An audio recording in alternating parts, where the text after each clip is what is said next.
Wolfenstein: The New Order takes place in an alternate timeline where the Germans are winning World War II. Developed by Machine Games and published by Bethesda Softworks, it was released on Xbox 360, PlayStation 3, Xbox One, PlayStation 4, and Windows PC on May 20th, 2014. Throughout the different building, corridor, and hideout settings are various newspaper clippings for the player to read. Most of them German propaganda about their various technical advances, how well the war is going for them, and people they've killed or captured. I found as many of these newspaper clippings as I could to read to you tonight. Starting with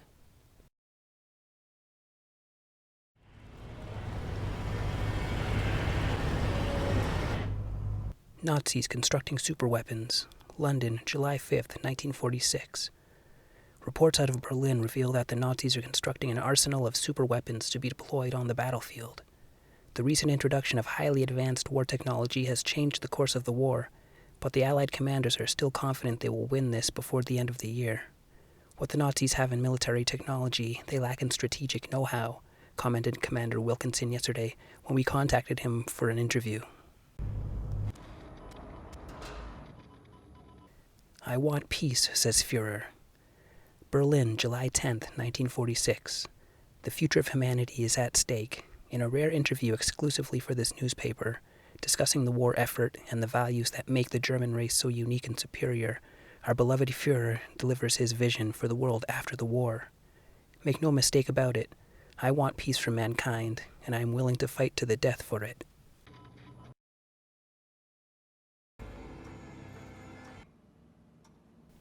Mystery man rescued by Małe fishermen.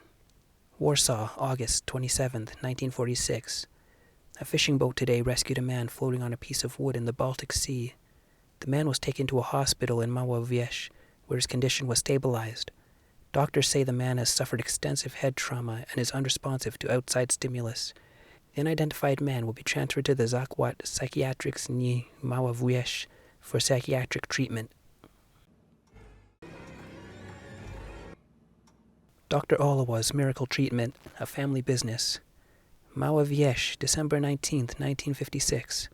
Established by Dr. Franciszek Olawa in 1824, the Zakład Psychiatryczny Małe has long been a haven for people suffering mental afflictions.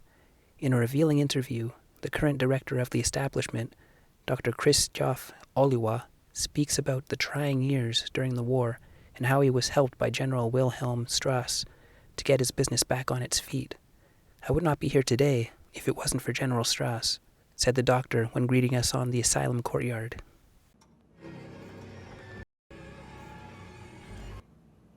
Warsaw, March 4th, 1952. Dr. Krzysztof Olawa was awarded today by General Wilhelm Strauss for his services to the Reich in researching mental illnesses. The general noted in his speech the importance of the work carried out by Dr. Olawa and his peers. Without people like Dr. Olawa, society would grind to a halt. The lunatics would be running the asylum, he said to the amused crowd.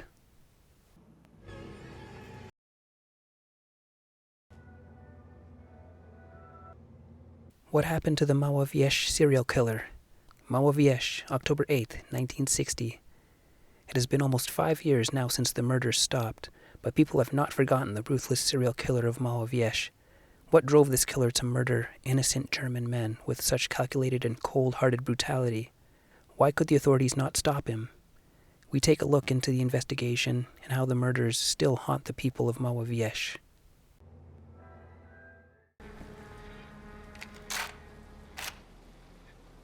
Armed lunatics escape Małe asylum. Warsaw, October 9, 1960. 2 dangerous mental patients went on a murder spree today in the Zakład Psychiatryczny Małe, killing patients and staff indiscriminately. The pair was seen fleeing in a car after killing the law enforcers sent to stop them. The patients are male and female. The man described as blonde and blue-eyed, in his 40s, and the female in her mid-30s with brown hair and blue eyes. These degenerates are to be considered armed and dangerous. Do not try to be a hero if you see them. The Małe police spokesman warned the public at today's press conference.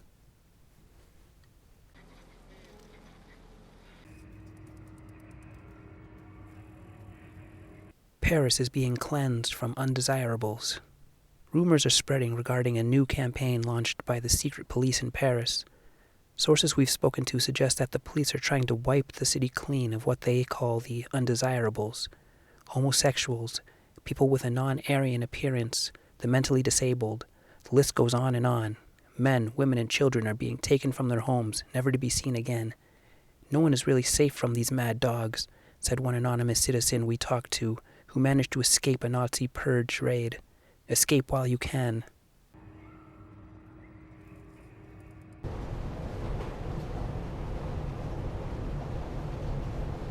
Die Kaffer World Tour begins in Berlin. Berlin, October 11th, 1960. Next month, Dynamic 4 will enter the stage, inside the world-famous Volkshalle, to perform music from their latest album, Das Blaue U-Boot. Tickets to the show have already been sold out in record time. It's just phenomenal, the response we've had on this latest album, said the band's manager, Wolfgang Trapper. Die Kaffer, who got themselves in trouble last week when they forgot to thank the Führer before starting their concert, has also announced they will star in a new TV show about the adventures of a world-famous boy band.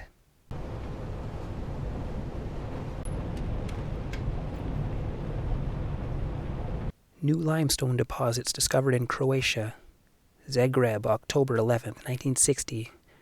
A rich deposit of limestone has been discovered a few kilometers north of Belica, Croatia. The geologists who surveyed the site say that there is an abundance of the special composition of limestone that is very suitable for the manufacture of superconcrete, the material used by the Reich architects when constructing new buildings. This could be our biggest find yet, commented the geologist when we rang her up yesterday.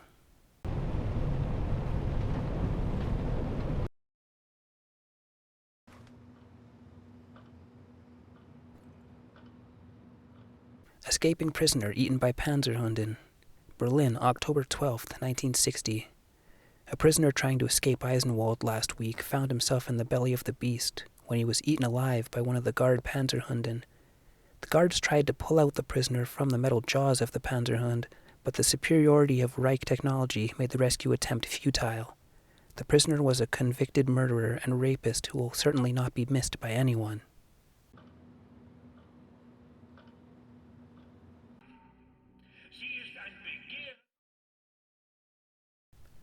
Serial killer on the loose, murder duo suspect.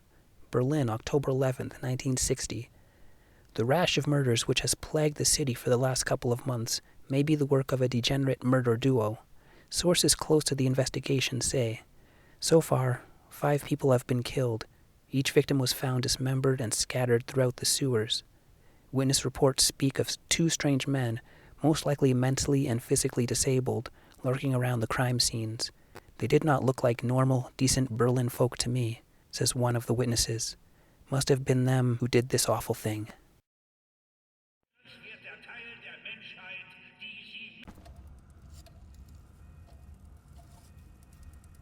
Inside the Siberian training grounds.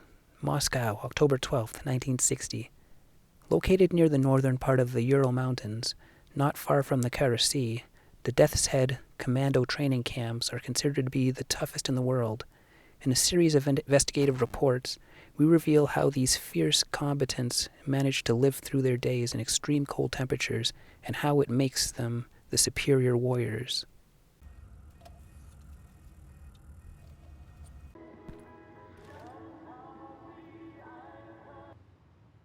First German lands on Moon. Berlin, July 21st, 1951. At 3:56 yesterday afternoon, astronaut Hans Armstrong became the first man to walk on the Moon. First contact with the Moon's surface was made 30 minutes after Armstrong and his co-pilot, Emmerich Otto, steered the lunar module to its landing spot in an area known as the Glimmer Bowl.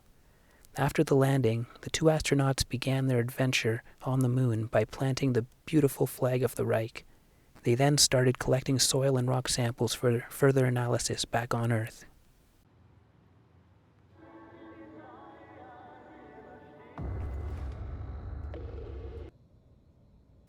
Scientists. Manhattan livable in just 5 years. Berlin, October 12, 1960. Manhattan has been a radioactive wasteland for the past decade. There have been few attempts to go into the Forbidden Zone because of the risk of lethal exposure to radiation. But now, scientists believe they may have a way to turn the radioactive ground zero of New York into a livable environment in just 5 years. This technology could finally make atom bombs safer to use without destroying the environment, said Professor Johan Triut during this morning's press conference.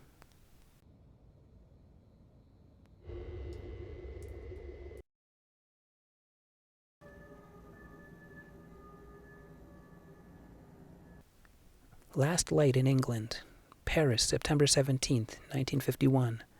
The stalwart resistance of the brave people of London has been quelled, claim sources inside London, after the August uprising, which had seemed like a turning point for the resistance fighters. The German tyrants unleashed their latest machine of oppression, a monstrous thing called the London Monitor. Eyewitness reports describe the fight as a massacre, with the cobblestone streets drenched in the blood of the brave resistance fighters, crushed or gunned down by the giant machine. German elite combat units then proceeded to move from block to block, systematically taking out the last remnants of the freedom fighters.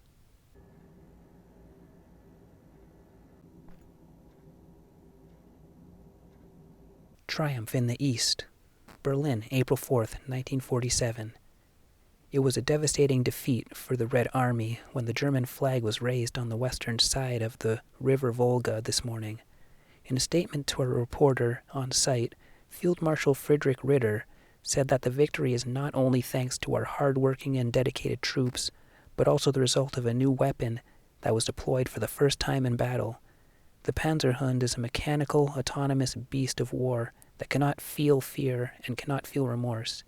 It is the purest form of killing machine, and it will tear the Russians apart, limb by limb.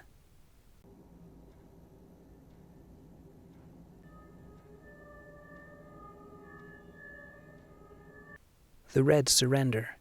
Moscow, December 12, 1946.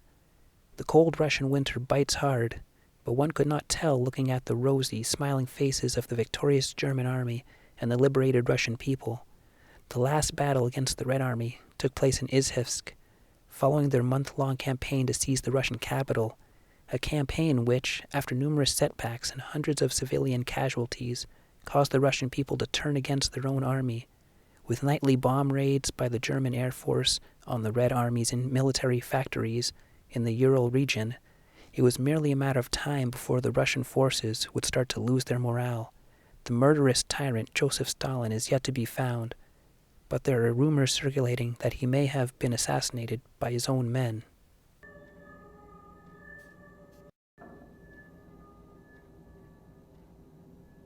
Royal Air Force down but not out. Liverpool, June 25, 1945. The Royal Air Force suffered a major defeat yesterday at the battle over Liverpool. Though major losses were reported on both sides, the RAF were forced to retreat after losing more than 2/3 of their fighters. But even when faced with overwhelming odds, our brave boys in the skies continued to fight for king and country. This fighting spirit may be what constitutes the very essence of Englishness. Us Englishmen, we fight until the very end, said a corner shop owner, trying to put out a fire raging inside St. Luke's Church. And I'll be damned if I will let some Jerry come here and tell us what to do. Was this man channeling the spirit of RAF pilot Jameson? Jameson, who was shot down above Liverpool yesterday, burst out of his burning wreckage, his body on fire, and armed only with a pistol, and killed 4 German paratroopers before finally succumbing himself. Even as the enemy stands at our doorstep, the RAF will go to hell and back to kick them out of England. Jolly good, boys.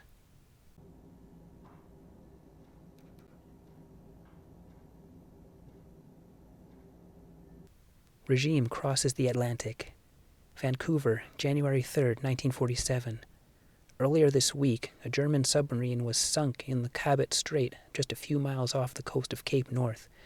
Today, hundreds of ships crossed the Atlantic, and the first German troops set foot upon Canadian soil. Now is the time to be brave, said the Prime Minister in an emergency radio broadcast. It's now or never. Our boys at the front line need your support to defend our homeland, to defend our freedom.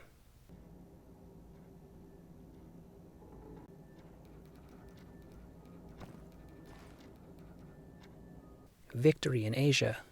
Berlin, July 8, 1948. Early Monday morning, a special assault team launched an attack on the last stronghold of the People's Liberation Army. Within hours, the Republic of China surrendered unconditionally. Experts commented that the Japanese government now have no choice but to give up their territorial claims in Asia. Sources close to Field Marshal claim that a plan is being drawn up for both China and Japan, which will transition the two countries into servant states with separate governments and military. These states will, of course, be supremely governed by the superior German Empire.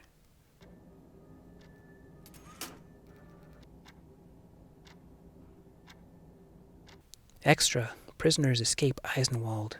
Berlin, October 13, 1960. Early morning, a small group of prisoners escaped the Eisenwald prison. The prisoners were described by the police as highly dangerous murderers, rapists, and degenerates. They advised the public to stay alert for people displaying deviant behavior and report anything that may help them track down these individuals.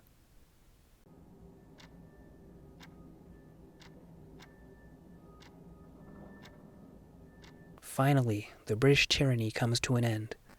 London, June 21st, 1948. As if blessed by the sun, the German flag hung high this morning over Buckingham Palace to mark the end of a tyrannical monarchy which has plagued the English people for centuries. Field Marshal Gerloff Regenbaum, who led the British invasion, cautioned that armed resistance is to be expected, but the majority of the British people will soon realize how they have been fooled by the British government's warmongering leaders. Following the surrender, the whole of the Commonwealth now falls under German rule, and the remaining armies have been ordered to stand down.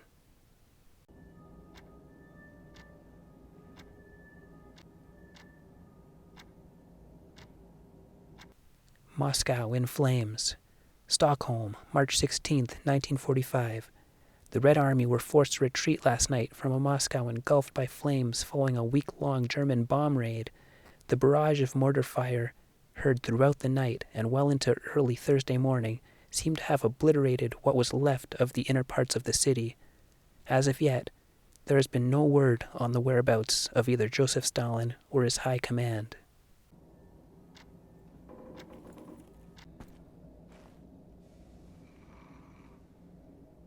Editorial. Is the terror threat over? Berlin, October 13, 1960. A strange feeling of serenity comes over me as I walk my morning promenade along Unter den Linden. At first, I struggle to understand what this feeling comes from and why I haven't felt it for so long, and then it hits me. For the last 6 months, there's been no terrorist activity, no ruthless killing sprees against innocent civilians, no car bombs in peaceful neighborhoods, no suicide attacks on public transports.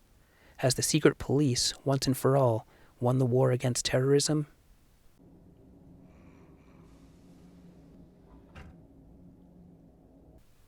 Benevolent liberators guard China's borders. Shanghai, October 25, 1953. Thanks to the ingenuity of German engineers, the Great Wall of China has been reinforced and upgraded by our benevolent German liberators. Hundreds of powerful automatic flak cannons have been installed along the wall, guarding the airspace from any potential invaders from the Mongolian territories. Elite German troops have also been stationed from one end to the other to guard the border. This is a great act of generosity bestowed by our benevolent liberators, symbolically marking the beginning of a new era of peace in Asia.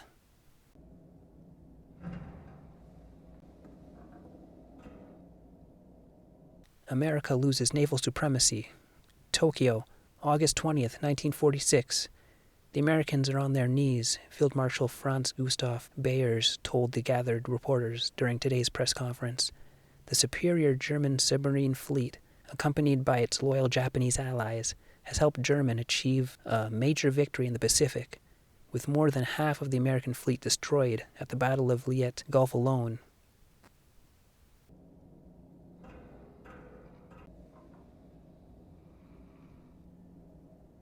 Editorial. Germany has betrayed us. Rome, October 13th, 1949. And so we must face the bitter truth. We, the Italian people, have been fooled into thinking that our northern ally would be our country's salvation and a collaborator in rebuilding Italy to its former glory. Reports from the north are coming in describing German tanks and infantry turning against our soldiers and attacking our own people. Witnesses describe horrible scenes of whole villages burnt and plundered. We are now just days away from a complete invasion, and our weak government is incapable of doing anything about it. I advise all Italians not to surrender. Do not bow down to the will of the invaders. Rise and take up arms. Do whatever you can to fight back the tyranny. Rise for freedom.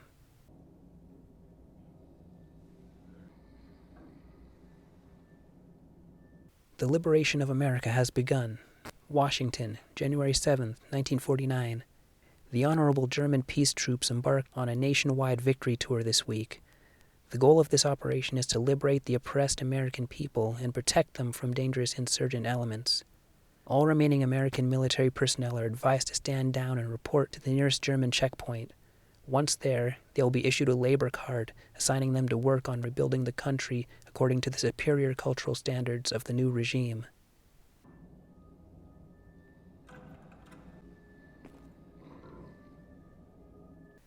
America rises from the ashes.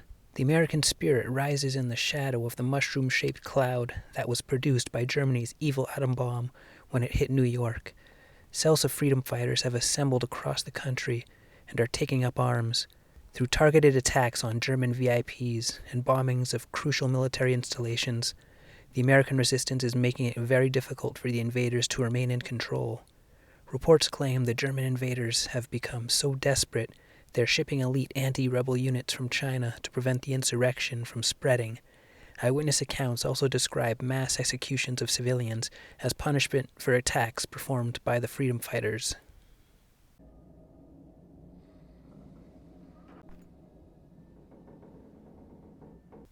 Atomic bomb hits America. Paris, December 21st, 1948. The largest bomb ever invented was dropped 13 hours ago on New York City, largely decimating Manhattan and killing over 200,000 people. It is an atomic bomb, said our great leader in a radio broadcast speech to the public, 20,000 times more powerful than the biggest bomb ever created before. But more than a bomb, this is a warning to the American people.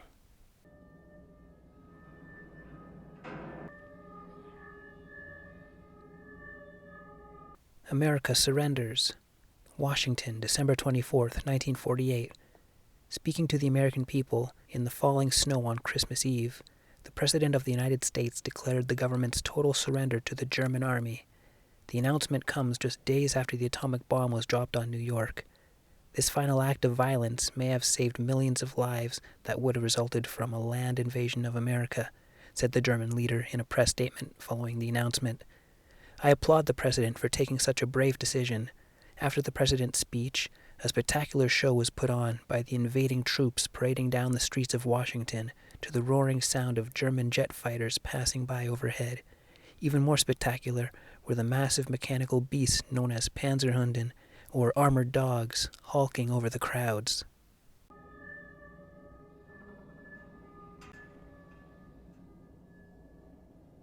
Japan pushed back. Another threat approaches. Chongqing, March 7th, 1948.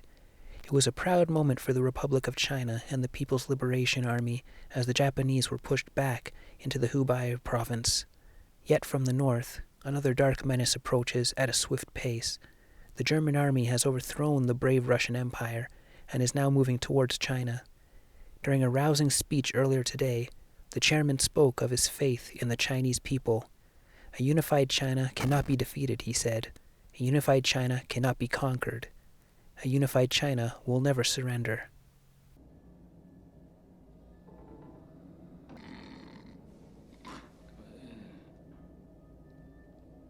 Mold infestation in Berlin. London, May 15th, 1953.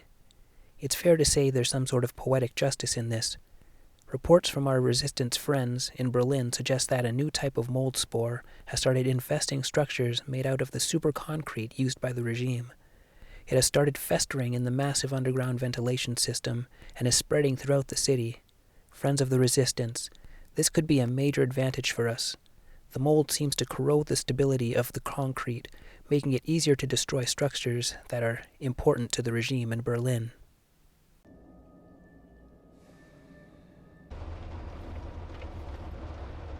Danke. Sie können passieren.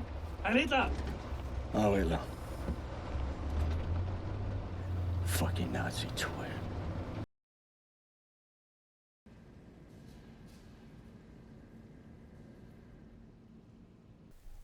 Fossil of new species discovered in Dorset. Lyme Regis, October 15th, 1960. Dorset, affectionately known as Jurassic Coast, has been the focus point of the scientific world community for the last month when the fossil of a new species of marine reptile was uncovered. Paleontologist Helmut Lehmann has been trying to find a way to recreate extinct animals for a suggested prehistoric zoo. These latest findings could be just what we've been looking for, said the professor when we met him at a local cafe this week, and if we can harness these animals correctly, they may be beneficial for our military too. Dinosaurs instead of tanks? We'll just have to wait and see.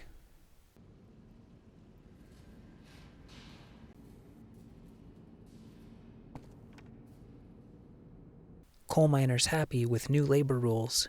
Birmingham, October 15th, 1960. Representatives of the coal miners of Reichsgau Britannien announced today that they were very pleased with the new labor regulations suggested by the London office. These new regulations will ensure good working conditions while increasing the overall productivity of coal mining in the region, said Reichsstahlhalter Newman when interviewed. A group of coal miners in Birmingham confirmed their satisfaction with the new regulations this morning. It's good that our leaders think about our health, said father of two James Brixton. Things have really changed for the better since the war.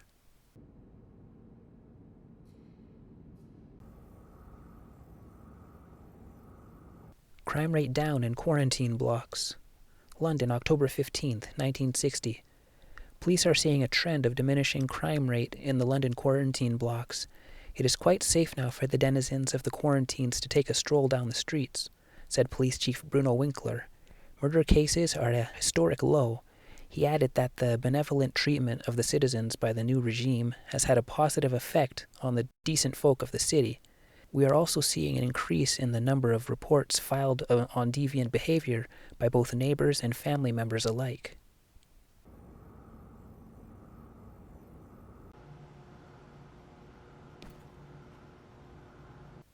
Creating the Perfect Mind. Brussels, October 10th, 1960. As one of the key figures in computational science, Dr. Ernst Brandt was the inventor of the first AI system to be used in one of General Strauss's war machines, the Panzerhund. Now his gaze is fixed on the next challenge, the creation of the smartest non-human intelligence in existence. There are many benefits for society if such an artificial being could be created, said the soft-spoken doctor to us when we met up with him last week in the Modern School of Computer Science in Brussels. Not least because it can help us automatize the process of determining who is a decent citizen and who is not. It is a tantalizing thought indeed, which is why General Strauss has granted Brandt an increased funding to his research project.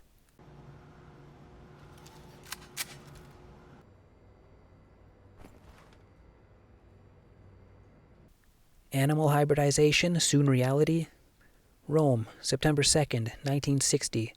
A new paper released today revealed the results of recent research into animal hybridizations by a group of bioengineers at the London Nautica. I wouldn't rule out a crocoduck in the not-so-distant future, said a happy scientist when asked about the practical implications of the research.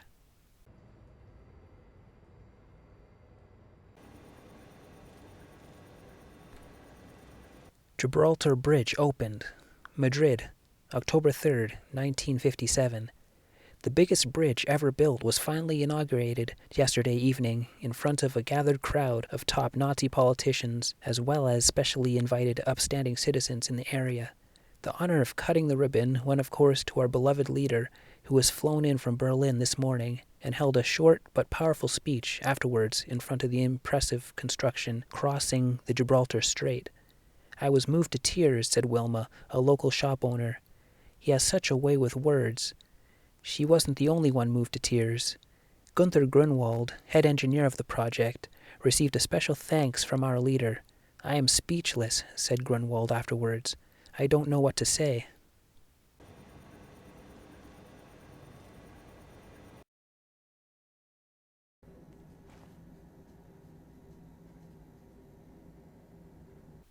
London Nautica bombed by terrorists. London, October 16, 1960.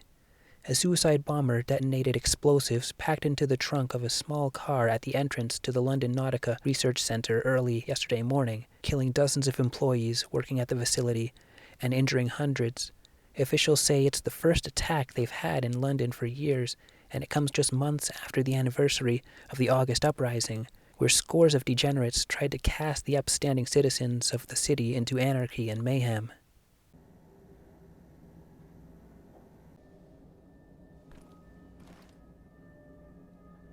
Degenerate killers captured.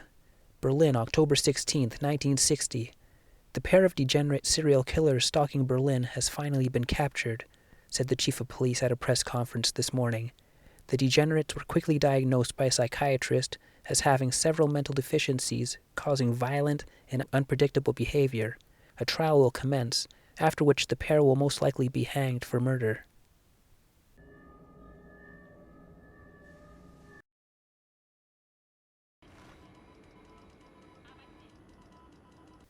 Croatian luxury resort best in test. Zagreb, November 7th, 1960. Just dying to get away on a relaxing vacation? Then look no further than to Croatia's finest luxury resort, the Mediterranean Pearl. The resort was listed as the world's best vacation spot in the latest issue of the #1 travel magazine, Horizon. The Mediterranean Pearl lies in the beautiful city of Rabec by the clear blue Adriatic Sea, an area famous for its white pebble beaches.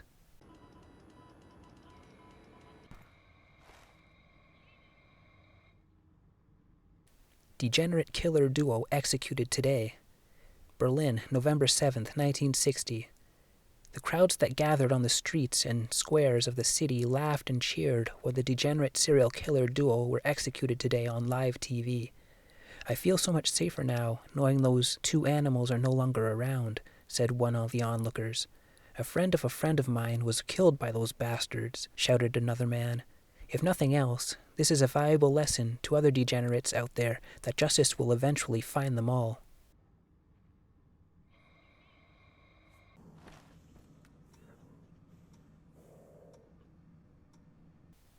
Editorial: Resistance cells reactivated? Berlin, November 7th, 1960. Many of us thought that after almost half a year of inaction, the terrorist cells close to or in Berlin had finally been wiped out. But with the escape of a key resistance member a few weeks ago, recent disturbing events point to one or more cells having been reactivated. The headless body of one of General Strauss's top commanders was found on the bottom of a river close to Gdynia, Poland, just 2 days ago. Maybe the 6 months of peace were just the calm before the coming storm.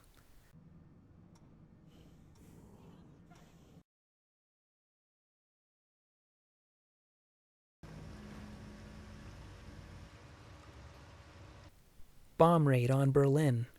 Berlin, March 17, 1943.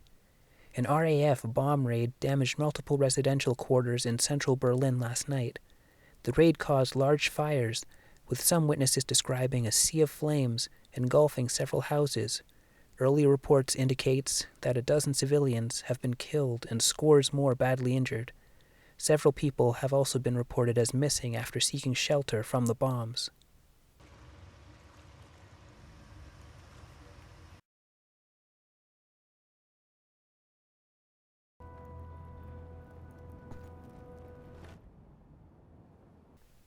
African mortality rate down 100% since war. Casablanca, November 13, 1960. A new study conducted by a committee appointed by our beloved leader has found that the mortality rate in northern Africa has dropped by 100% since the war ended. The study notes that the change of regimes in the region and the introduction of decent German values has contributed extensively to this phenomenal change. Southern Africa remains a chaotic spawning ground for terrorists and anarchists.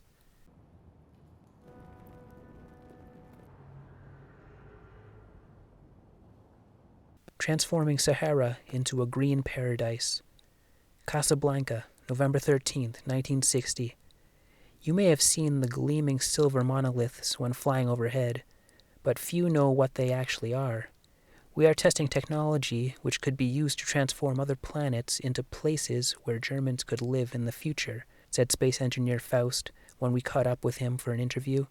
Faust, who has been living for the past half year in the desert, describes the incredible new research project as a potential game changer for the future of our race. If Sahara can be transformed into a lush Garden of Eden, why not Mars or Venus? The possibilities may be endless, commented the space engineer with a humble smile.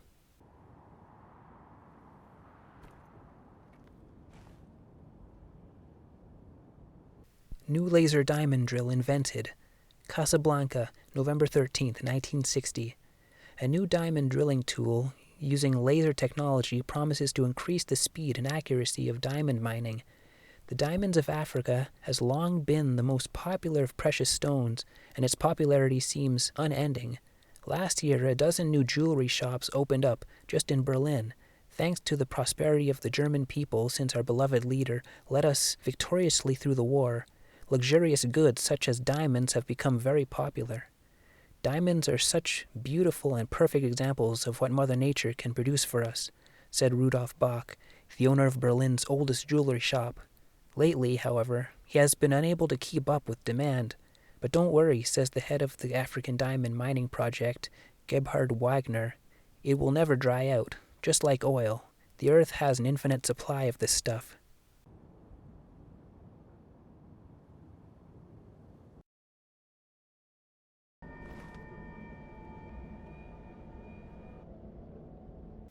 Labor camp planned on the moon. Berlin, November 15, 1960. New plans for the construction of labor camps on the moon were revealed today by Dieter Lang, the head of the Lunar Base project.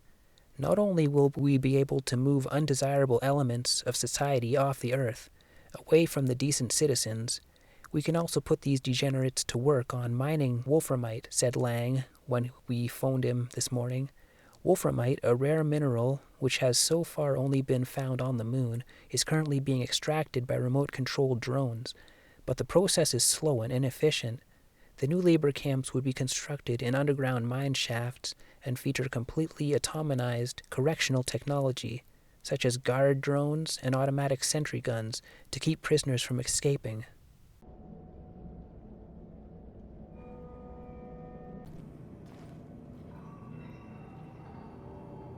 Study, New World Peaceful and Prosperous. Berlin, November 15, 1960. The world has never been more peaceful than it is right now, new study proves. Germans are wealthy and healthy, and according to the study, they are happier than before, content with their lives, and have a positive outlook on the future. Furthermore, our Lebensraum almost covers 75% of Earth's habitable places, and expansion into space is coming soon.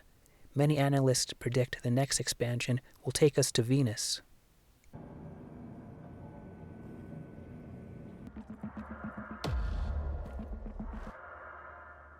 Terrorists attack Gibraltar Bridge. Casablanca, November 15, 1960.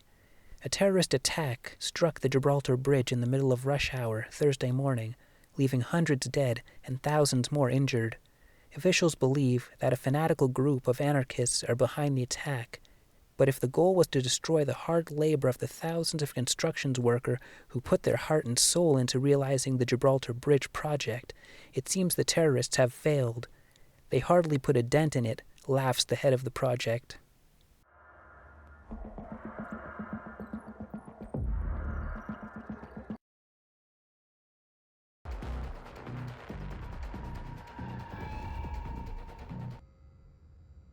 Biggest gun ever constructed. London, November 15, 1960. The Superweapons Division of our military has created the largest weapon in the world. In the vast darkness of space, far above Earth, looms a gigantic orbital mirror which can harness the power of the sun itself, the Sonnenschwer. In the center of the mirror, a 2.5-kilometer-long space station juts out, aimed directly at Earth. When activated, the Sonnenschwer focuses the sun's energy into a death ray capable of incinerating entire cities and boiling the oceans. With this weapon, we can truly strike down on the anarchists and terrorists lurking in the darkest corners of the earth, without sending in our brave troops to their potential deaths, commented the head of the Sonnenschwer project, Hans Grubst. The risk of collateral damage is minimal, if not non-existent.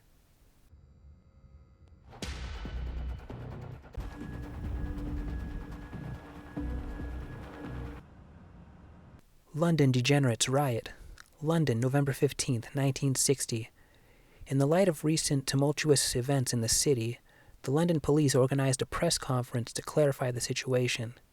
The recent outbursts of violence and anarchist behavior in the quarantine blocks is starting to escalate into an uncontrollable situation, said the chief of police.